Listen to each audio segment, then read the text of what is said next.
Addiction. The fact or condition of being addicted to a particular substance, thing, or activity. An addiction is not desirable. It is something that overtakes your life. But what happens when an addiction can't be stopped? An addiction is stronger than any one drug with only one cure. The cure is not rehab. It is not medication. It is not a counselor. The only cure for us is the water beneath our feet, the rod in our hands, the anticipation of that next big bite, and the camaraderie we all share. This is FshAddictions.com.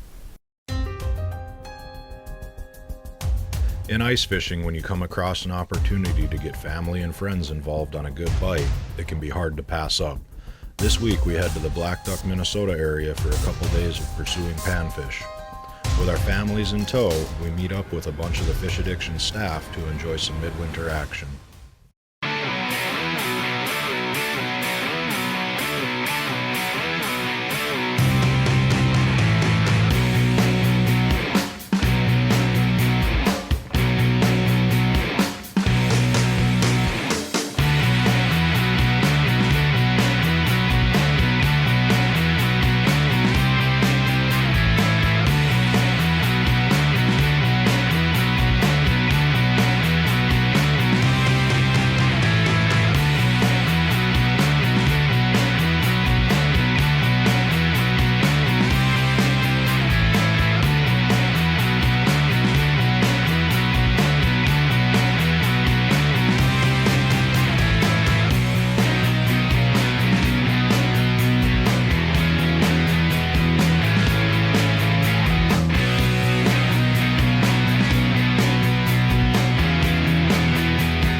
This Fish Addictions video report was brought to you by Striker Ice, Eskimo Ice Fishing Gear, Custom Jigs and Spins, Woodland Resort out of Devils Lake, North Dakota, Vexillar, 13 Fishing, and Sudden Impact Baits.